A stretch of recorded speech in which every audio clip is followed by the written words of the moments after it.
Türkmenistan korrupsionerlerin günäsini geçmezlik kararyny goýup bolsun etdi. Türkmen kanun çykarjylary Jinayet kodeksine üýtgetmeleri girdip korrupsiýa we neşe ferişteleriniň dolanşygy bilen bagly jinayetler etmekde günäli bilinen adamlaryň günäsini geçmezlik kararyny ýatyrdy. Türkmenistanyň üýtgetmelerden öňkü Jinayet kodeksine 80-nji maddanyň 4-nji bendi aýryldy. Bu madda Türkmenistanyň Jinayet kodeksine 2019-njy ýylyň 30-njy noýabryna girdilipdi. 80-nji maddanyň 4-nji bendi şeýle diýerdi: korrupsiýa we neşe ferişteleriniň psikotrop maddalaryň prekursorlaryň bir kanun dolanşygy bilen bagly jinayetler etmekde günäli bilinip iş kesilen adamlar babatda günä geçme we rehim etme ulanylmaýar. Soňky üýtgetmeleri we goşmaçylara laýyklykda 80-nji madda 79-njy madda boldy we onuň degişli 4-nji bendi tutuşlugyna kodeksden aýryldy.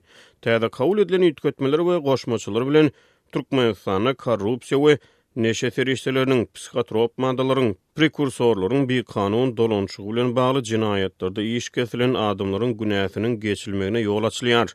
Döwlet medeniýeti aprel we may aýlaryna Türkmenistanyň kanunçylygyna girdilen täze üýtgetmeleri we goşmaçylary çap etdi. Türkmenistanyň Jinayet kodeksine girdilen täze üýtgetmeler we goşmaçylar Türkmenistan gazetiniň 22-nji aprel sanyna çap edildi. Täze üýtgetmeler 2023-nji ýylyň 1-nji ýanwaryna güýje girýär. Türkmen kanunçylygy korrupsiýada aýplanýan häkimet ygtyýarlyklaryň adamlary 15 ýyla çenli möhlet bilen azatlykdan mahrum edýär. Korrupsiýa bilen bagly jinayetler diýilip pul gymmatlyklar, gaýry emlak ýa-da emlak häsiýetli hyzmatlar, gaýry emlak hukuklary görnüşini peýda almak maksady bilen edilen jinayetler hasap edilýär. Türkmen kanunçylygy korrupsiýany şeýle kesgitleýär. Döwlet wezipesini ýeleýän adam tarapyndan häkimet ygtyýarlyklary bolan wezipeli ýa-da aýry-aýry adamlar ýa-da adamlaryň topary bilen durnukly bir kanun gatnaşyklary döretmek arkaly wezipe ygtyýarlyklaryny ýa-da olary bilen bagly mümkinçilikleri hyýanatly peýdalanmak bilen özü ýa-da üçünji şahslar üçin pul gymmatlyklar, gaýry emlak ýa-da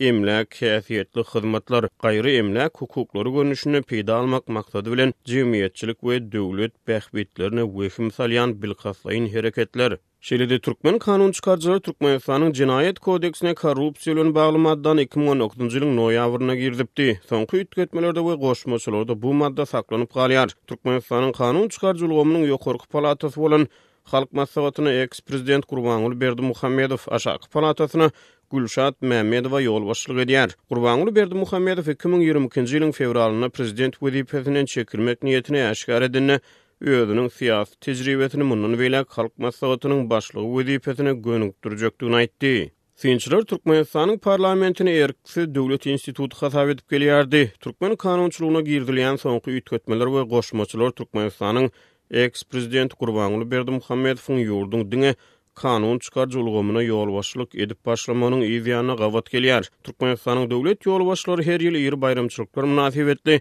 türmelerdäki benniler üçin günä geçişlik oglan edýär. Insan hukuklaryny goraýjy guramalar Türkmenistanyň türme şertlerini we türkmen türmelerine syýasy matlaplar bilen zor bilen ýitirmedilen 100den gowrak raýatyň ykbalyny ýygyderli alada bildirýärler.